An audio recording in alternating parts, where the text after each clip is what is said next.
اس پوری کارروائی سے ہی دیکھیں بے خبر نکلے. اور میاں صاحب کے چھوٹے بھائی اور بڑی بیٹی وزیر اعلیٰ پنجاب نے یہ بتانا مناسب نہیں سمجھا کہ ملک میں بھائی چل کیا رہا ہے. حالانکہ اس کے بعد پھر کچھ تجزیے بھی ہوئے اور نون لیگ کے حلقوں میں نا آف دا ریکارڈ یہ گفتگو بھی چل رہی تھی کہ میاں صاحب کی ہی ضد تھی کہ عمران خان کو کسی پرائیویٹ ہاسپٹل نہیں جانے دینا. لیکن جب سپریم کورٹ کے واضح احکامات کی خلاف ورزی ہو گئی اور حکومت کی رہی صحیح ساکھ بھی ختم ہو گئی نا, تو پھر میاں نواز شریف صاحب کو یہ یاد آیا کہ ارے ملک وہ تو اب کسی آئینی اور قانونی بحران کا متحمل تو ہو ہی نہیں سکتا. آپ ذرا اندازہ کیجئے کہ یہ وہ عدلیہ ہے جس کے اختیارات 26ویں اور 27ویں ترمیم کے بعد تقریباً ختم کر دیے گئے ہیں. اب یہ سپریم کورٹ محض یہ ایک ایپلٹ کورٹ بن کر رہ گئی ہے جو صرف ہائی کورٹس کے فیصلوں کے خلاف جو اپیلیں ہیں نا صرف وہی سن سکتی ہے. چیف جسٹس آف پاکستان کا عہدہ وہ محض ایک نمائشی بن چکا ہے, اور موجودہ معزز چیف جسٹس کے بعد سپریم کورٹ کے جو اگلے چیف جسٹس ہوں گے نا وہ چیف جسٹس آف پاکستان نہیں بلکہ وہ chief justice of supreme court کہلائیں گے. پاکستان کا عدالتی نظام عملاً ایگزیکٹو کے ماتحت کر دیا گیا ہے. لیکن بھائی رونت کا حال یہ ہے کہ اس کمزور ترین عدلیہ کا ایک فیصلہ جو حکمرانوں کے سب سے بڑے سیاسی مخالف کے حق میں آ گیا نا,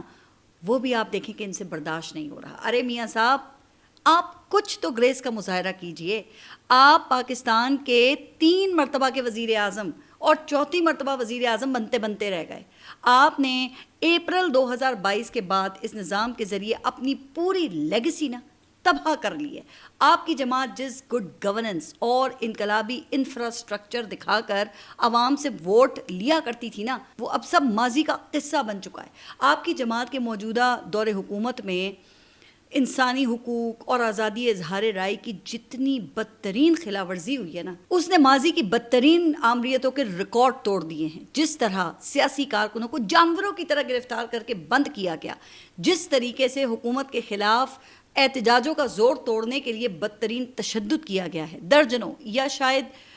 شاید سینکڑوں مظاہرین اپنی جانوں سے چلے گئے ہیں. تو جناب یہ سب تاریخ میں نا یاد رکھا جائے گا. صرف عمران خان کو توڑنے کے لیے آپ کی جماعت نے پاکستان سے جمہوریت کا نام و نشان مٹا دیا ہے. اس وقت عوام میں آپ کے خلاف جتنی نفرت ہے نا آپ کو اس کا اندازہ نہیں ہے. اگر آپ نے اس کا ثبوت دیکھنا ہے نا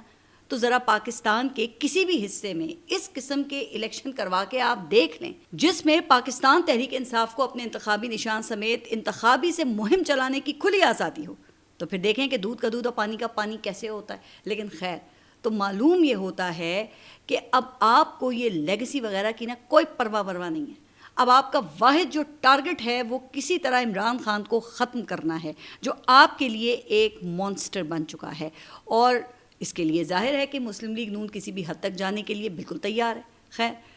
تو اب صورتحال یہ ہے کہ دیکھیں آج منگل کا دن تھا اور آج عمران خان کو شفا ہاسپٹل منتقل کرنے کے سپریم کورٹ کے فیصلے کو پورا یہ ایک ہفتہ مکمل ہو چکا ہے. اب آج عمران خان سے ملاقاتوں کا دن تھا اور اس وقت تک جب میں اپنا یہ ولاگ ریکارڈ کر رہی ہوں تو عمران خان کو اپنی بہن نورین نیازی سے تو ملاقات کی اجازت مل گئی ہے, لیکن اس کے علاوہ ان کی کسی سے ملاقات نہیں کروائی گئی اور نہ ہی عمران خان کے بیٹوں سے فون پر بات کروائی گئی ہے. لہٰذا دیکھیں بظاہر آج حکومت نے سپریم کورٹ کے ایک اور حکم کی کھلی خلاف ورزی کرتے ہوئے ایک اور توہین عدالت کر دی ہے, کیونکہ سپریم کورٹ کے ریٹن آرڈر کے 13ویں پیراگراف میں سپریم کورٹ نے اس حوالے سے مکمل ڈائریکشنز دی تھیں. اب دیکھیں نا 13ویں پیراگراف کے 9ویں اور 10ویں پوائنٹ میں سپریم کورٹ نے صاف طور پہ یہ لکھا ہے جو میں اب آپ کو پڑھ کر سنا دیتی ہوں اور ساتھ ساتھ آپ کو اپنی اسکرین پر بھی یہ نظر آ رہا ہوگا. The concerned government and its relevant officers shall facilitate meetings between the prisoner and his family members once in a week. اور پھر 10واں پوائنٹ یہ ہے کہ the concerned government and its relevant officials shall also facilitate the prisoner in speaking telephonically with his sons twice a week. یعنی اس کا صاف مطلب یہ ہے کہ حکومت اور اس کے متعلقہ افسران قیدی یعنی کہ عمران خان اور ان کے اہل خانہ کے درمیان ہفتے میں ایک مرتبہ ملاقات کو یقینی بنانے کے لیے سہولت فراہم کریں گے. اور حکومت اور اس کے متعلقہ افسران قیدی یعنی کہ عمران خان کو ان کے بیٹوں سے ہفتے میں 2 مرتبہ ٹیلی فون پر بات کرنے کی سہولت بھی فراہم کریں گے. اچھا، اب اس کے علاوہ 13ویں پیراگراف کے 6 پوائنٹ میں سپریم کورٹ نے حکومت کو حکم دیا تھا کہ ڈاکٹر فیصل سلطان اور عظما خان کو قیدی کے طبی معائنے اور علاج سے وابستہ رہنے کی اجازت ہوگی. لیکن آپ کے سامنے ہے کہ آج اس فیصلے کو پورا ایک ہفتہ گزر چکا ہے، لیکن ابھی تک اس پر صرف اور صرف اتنا عمل درآمد ہوا ہے کہ آج صرف ایک بہن نورین نیازی سے ملاقات کروائی گئی. یعنی کہ اگر حکومت کی بات مان لیں کہ حکومت نے عمران خان کو پمس ہاسپٹل منتقل کر کے مبینہ طور پہ ان کا شفا ہاسپٹل کے ڈاکٹر سے معائنہ کروا کر اور نورین نیازی کی عمران خان سے ملاقات کروا کے سپریم کورٹ کا جو حکم تھا وہ پورا کر دیا ہے، تو پھر سپریم کورٹ کے جناب ان احکامات کا کیا بنے گا یا کیا ہوگا جن کا میں نے ابھی اوپر ذکر کیا ہے. اچھا، اب اس کے علاوہ گزشتہ دنوں ایک اور بہت بڑا لطیفہ ہوا جو کہ ایک طرح سے اس پورے نظام کے منہ پہ تماچا ہے اور سپریم کورٹ کے لیے بھی ایک بہت بڑا امتحان ہے، اور وہ یہ ہے کہ وزیر اعظم شہباز شریف نے پمز میں سی ٹی اینجیوگرافی ٹیسٹ نہ ہونے کے معاملے کا نوٹس لے لیا تھا اور تحقیقات کے لیے ایک کمیٹی قائم کر دی تھی، کیونکہ یہ معاملہ اس وقت سامنے آیا جب عمران خان کو طبی معائنے کے لیے پمز ہاسپٹل لایا گیا، لیکن ان کا تجویز کردہ سی ٹی اے ٹیسٹ وہ نہیں ہو سکا، کیونکہ جناب پمز کے کارڈیولوجی ڈپارٹمنٹ میں سی ٹی اے مشین وہی غیر فعال تھی، لیکن ہاسپٹل کے ریکارڈ کے مطابق کارڈیولوجی ڈپارٹمنٹ میں موجود مشین مارچ 2022 سے فعال بتائی گئی ہے. اچھا، اب ڈان اخبار کے مطابق ایک سینئر ڈاکٹر کا کہنا یہ تھا کہ عمران خان کو جمعے کی صبح بغیر پیش کی اطلاع مریض کے طور پہ رجسٹریشن کے لیے ہاسپٹل لایا گیا، جس کے باعث مختلف شعبے مناسب طریقے سے کوارڈینیٹ نہیں کر سکے. پمز کے ایک انتظامی آفیسر کے مطابق کارڈیولوجی ڈپارٹمنٹ کی سی ٹی اے مشین طویل عرصے سے خراب ہے، اس لیے مریضوں کو عام طور پہ پرائیویٹ ہاسپٹل ریفر کیا جاتا ہے. اچھا، اب وزیر اعظم کی قائم کردہ انکوائری کمیٹی وہ یہ بھی دیکھے گی کہ 2022 سے پمز میں سی ٹی اے کی سہولت موجود تھی یا نہیں، کتنے ٹیسٹ کیے گئے، مریضوں کو نجی ہاسپٹلز میں کیوں بھیجا گیا اور کیا کسی نجی ادارے کو ترجیح دی گئی. واہ،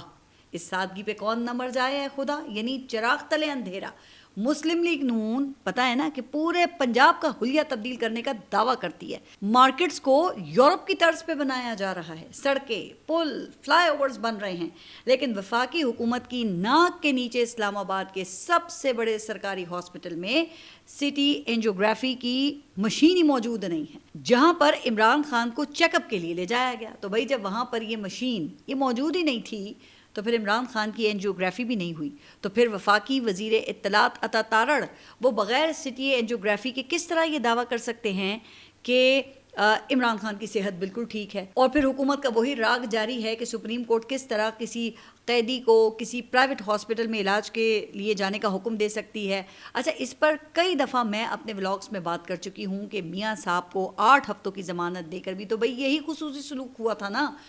جو عام قیدیوں کے ساتھ نہیں ہوتا. اور اب اڈیالہ جیل کے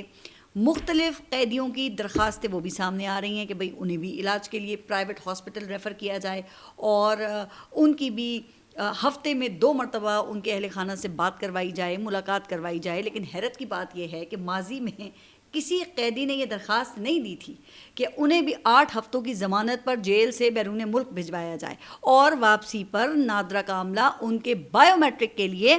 ایئرپورٹ پر حاضر ہو جائے. ویسے کمال ہے بھائی، اس حکومت نے عوام اور میڈیا کو تو بالکل ہی بے وقوف سمجھ رکھا ہے. بہرحال دیکھیں، اس وقت لگتا یہ ہے کہ حکومت اور پاکستان تحریک انصاف کے درمیان نا ایک ریس لگی ہوئی ہے کہ کس کی درخواست وہ سپریم کورٹ میں سماعت کے لیے پہلے مختص ہوتی ہے. اب سپریم کورٹ نے حکومت کی نظر ثانی درخواست تو جلد وہ سماعت کے لیے لگانے سے منع کر دیا ہے، اور کل بیرسٹر گوہر وغیرہ نے یہ رجسٹرار سپریم کورٹ سے حکومت کے خلاف توہین عدالت کی جو درخواست ہے وہ جلد سماعت کے لیے لگانے کی درخواست کی تھی. لیکن سپریم کورٹ نے پاکستان تحریک انصاف کی درخواست پر بھی اعتراض لگا کر واپس کر دیا، جس کے بعد پھر پاکستان تحریک انصاف نے اعتراض دور کر کے درخواست وہ دوبارہ فائل کر دی ہے،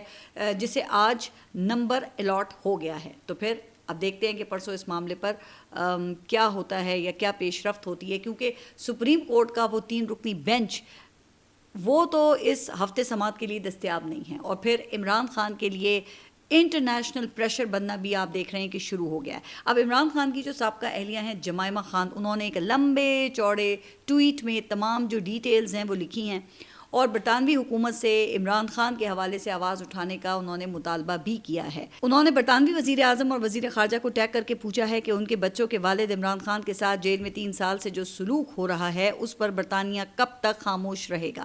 اچھا، میں آخر میں عمران خان کے حوالے سے ایک اور بڑی خبر بھی آپ کے ساتھ شیئر کروں گی، لیکن چونکہ میں نے ولاگ کا آغاز نادان دوستوں کے ذکر سے کیا تھا نا، تو ذرا ایک اور نادان دوست کا بھی ذکر کر لیتے ہیں.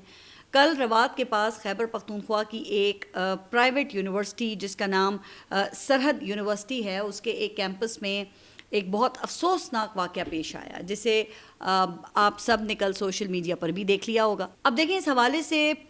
ہر کسی کا موقف وہ مختلف ہے، لیکن جو واقعہ طلبہ اور یونیورسٹی انتظامیہ کی جانب سے آف دا ریکارڈ لوگوں کو بتایا جا رہا ہے نا، وہ یہ ہے کہ یونیورسٹی انتظامیہ کی جانب سے ہیلتھ سائنسز کے H O D doctor Jadoon کو برطرف کیا گیا تھا، جو کہ اسٹوڈنٹ افیئرس کو بھی دیکھ رہے تھے، اور ان کی برطرفی کی وجوہات واضح نہیں ہیں. لیکن یونیورسٹی انتظامیہ کا موقف دینے والے بعض صحافیوں کی طرف سے سوشل میڈیا کے پر یہ کہا جا رہا ہے کہ ان پر ایچ آر کی انچارج ڈاکٹر آئینہ کو مبینہ طور پہ ہراساں کرنے کا الزام تھا. یونیورسٹی کے طلبہ ان کی برطرفی کے خلاف پرامن احتجاج کر رہے تھے کیونکہ وہ طلبہ کو فیس اور دیگر جو معاملات ہیں ان میں رعایت دیا کرتے تھے. اچھا، اب شاید یونیورسٹی انتظامیہ اس بات سے مطمئن نہیں تھی، اس لیے ان کو ہٹا کر پھر ڈاکٹر آئینہ کو ہی اسٹوڈنٹ افیئرس کا انچارج لگا دیا گیا تھا. اب جمعے کے روز انہی معاملات پر ڈاکٹر جدون اور ڈاکٹر آئینہ کے درمیان شدید تلخ کلامی ہوئی. خاتون نے پولیس کو 15 پر کال کی کہ انہیں ڈاکٹر جدون سے خطرہ ہے، اور پولیس نے دونوں کو پھر پولیس اسٹیشن میں طلب کر لیا، لیکن معاملہ وہ ایف آئی آر تک نہیں گیا اور معاملہ ختم ہو گیا. پھر کل طلبہ نے ڈاکٹر جدون کے حق میں احتجاج کرنا شروع کر دیا. اسی دوران ڈاکٹر آئینہ یونیورسٹی آئیں تو ان کی اسٹوڈنٹس کے ساتھ تلخ کلامی ہوئی، اور شاید کچھ طلبہ نے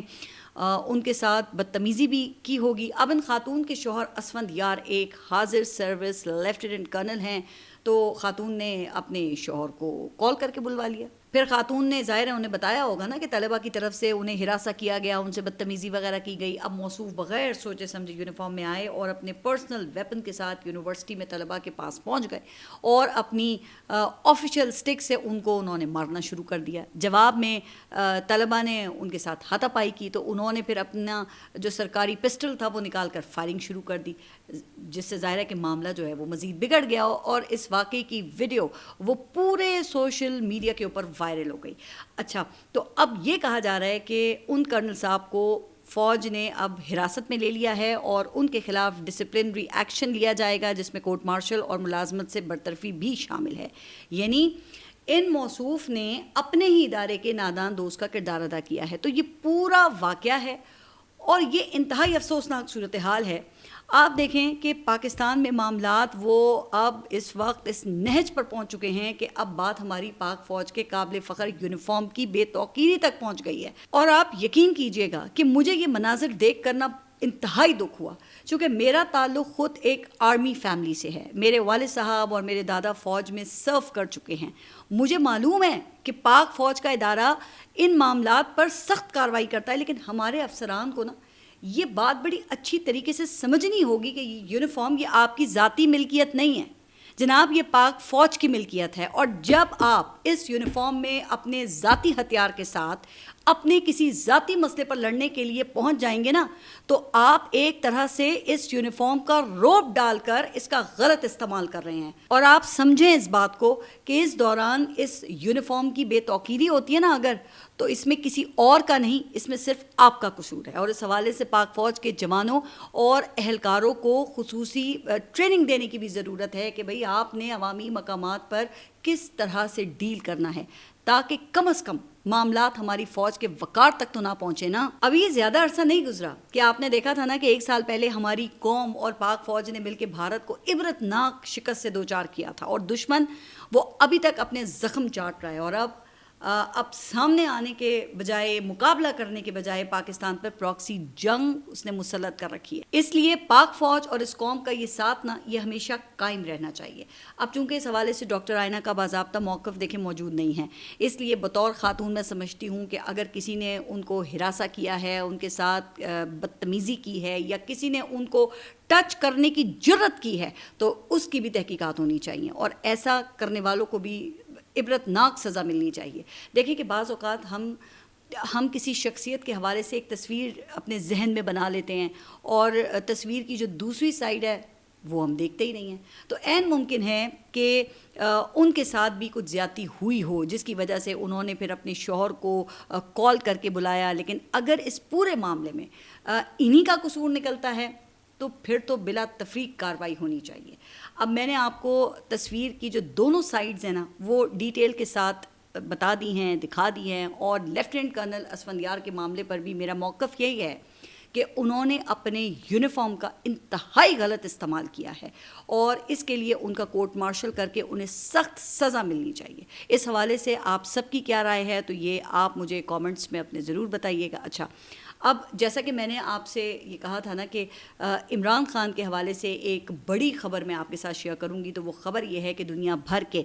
21 سابق لیجنڈز کرکٹ کیپٹنز کا ایک اور خط وہ سامنے آ گیا ہے جس میں انہوں نے وزیر اعظم شہباز شریف سے عمران خان کے علاج کا مطالبہ کیا ہے. اور آپ کے علم میں ہوگا کہ ابھی چند ماہ پہلے بھی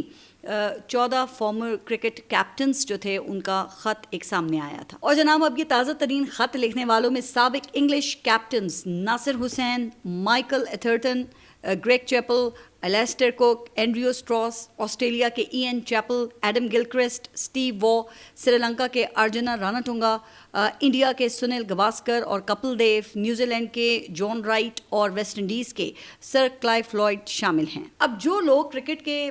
شیدائی ہیں نا انہیں معلوم ہے کہ یہ سب کرکٹرز یہ ماضی کے لیجنڈز ہیں جو کہ اپنے ممالک میں بھئی ہیرو کے طور پہ جانے جاتے ہیں. تو پھر اس سے ظاہر یہی ہوتا ہے کہ عمران خان کا انٹرنیشنل اسٹریچر کیا ہے اور ان کے ساتھ یہاں جس قسم کا سلوک کیا جا رہا ہے نا اس سے پوری دنیا میں پاکستان کی کس قدر بدنامی ہو رہی ہے. ایک تو دیکھیں ویسے ہی پاکستان کی کرکٹ وہ اس کا پوری دنیا میں جنازہ ہی نکل رہا ہے نا, اور رہی سے ہی کسر وہ اس طرح سے نکل رہی ہے کہ دنیا کے کرکٹنگ لیجنڈز ہماری حکومت سے یہ مطالبہ کر رہے ہیں کہ بھئی پاکستان کے ایک کرکٹ لیجنڈ کو مناسب علاج کی سہولیات دی جائیں. اب ظاہر ہے نا کہ نہ وہ عمران خان کی رہائی کا مطالبہ کر رہے ہیں اور نہ ہی پاکستان کے کسی قانون میں وہ دخل اندازی کر رہے ہیں. بھئی وہ تو صرف اور صرف عمران خان کے بنیادی حقوق کی بات کر رہے ہیں.